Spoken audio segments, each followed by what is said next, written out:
Hi, I'm Commander David Alexander. I'm a Navy chaplain and social scientist serving on faculty in the Department of Military and Emergency Medicine at the Uniformed Services University of the Health Sciences. Although the majority of my work at the university is dedicated to managing a research program within the department, I also have the honor of filling a number of roles related to medical ethics. I serve on a number of boards related to biomedical research ethics. I teach in the advanced clinical rotation for medical ethics in the School of Medicine, and I serve as an ethical consultant for various departments and centers within the university in the areas of my specialization, which include religious and spiritual themes in bioethics and also global bioethics. My formal training in these specialties took place during my time as a graduate student and postdoc in the form of a full-time internship at the Comprehensive Transplant Resource Center at the Johns Hopkins Hospital in the fall of 2004, and a visiting fellowship in refugee care and human rights at the Center for Trauma, Asylum, and Refugees at the University of Essex in the United Kingdom from 2017 to 2019. Welcome to a 5x7 snapshot on the role of chaplains in military medical ethics. In this brief 5-video series, in which each recording will last just about 7 minutes, I'd like to address the unique contributive potential of the uniformed clinical chaplain participating in multidisciplinary committees and dialogues related to clinical and research ethics in contemporary military medicine. This video series, in a sense, has two parallel target audiences. First, there are many professionals working within the MHS who have seen chaplains at events and on the wards, and who perhaps have called on the services of the chaplain to respond to needs related to spiritual or general psychosocial care. However, these same professionals may have little idea about how clinical chaplains are trained, and may look past chaplains when assembling multidisciplinary committees or requesting consultations related to medical ethics. Perhaps many of them are unsure of the chaplain's capability in such settings. That is, they're unsure of whether chaplains will bring a perspective that is adequately informed or properly contextualized, sufficiently unique to justify their inclusion, because let's face it, large committees can be difficult to run and manage, and consultations take time.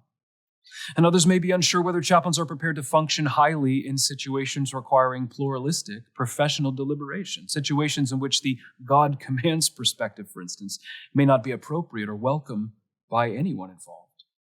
These are all serious reservations. I hope to address each of them in the coming videos. However, as I mentioned, there's another target audience for these videos: uniformed clinical chaplains themselves. Most uniformed clinical chaplains will have a strong sense of most of what I'm presenting here, although at times I think they may hear something that they haven't quite considered before, at least in the way that I'm articulating it. In fact, that last clause contains just what I'm hoping they might find most useful in these videos: strategies for articulating the complexity and uniqueness of their potential roles in committees and in consultations related to military medical ethics. In my view, chaplains are the professionals within the military health system and in research institutions related to the military most poised to provide an ethical perspective that's otherwise often lost in many deliberative proceedings, helping both chaplains and their peers in these institutions to better understand that claim. That's the ultimate purpose of these videos. We've got a lot to cover. Let's get started. I once heard a chaplain casually mention in a hallway that in order to be properly aligned philosophically, all discourses in contemporary ethics should be firmly situated, etymologically speaking, between two related root words in classical Greek: ethos and ethos. I went and looked it up. In the oldest contexts, ethos refers to the manners and habits of people, their disposition, their character. Ethos refers more particularly to human groups, their shared space and shared rhythms of living, and constructed rules for common life. I think this chaplain was trying to say that in order to optimally approach ethical inquiries and ethical deliberations in any given context, one must first understand all of what a given situation means to all of the persons involved in any way and on any side, keeping in mind the shared realities and rules and systemic interplay that all of them share by being involved together in the situation.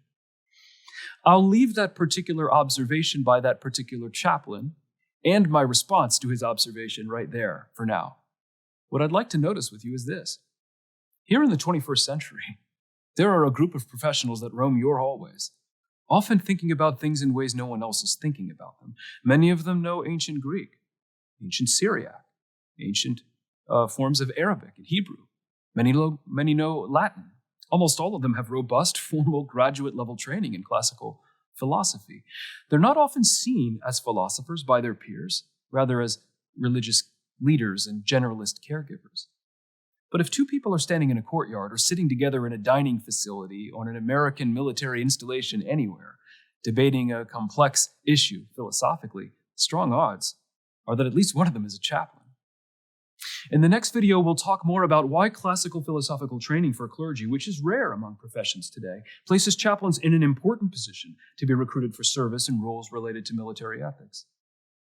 In the videos that follow, we'll discuss the way that the postgraduate clinical training and education process unique to clergy, which we call clinical pastoral education, prepares chaplains even further to serve in ethics roles in the military health system, by equipping them to bring both to bring and to embody teleological, ecosystemic, and constructivist perspectives, which can provide an important balance to the technical, prescriptive, and often essentialist emphasis found in many deliberative bodies and consultancies within military medicine.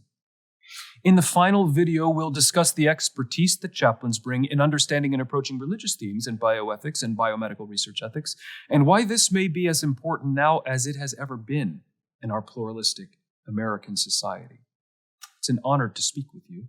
I hope you can tune in for all 5 of these videos. See you again soon.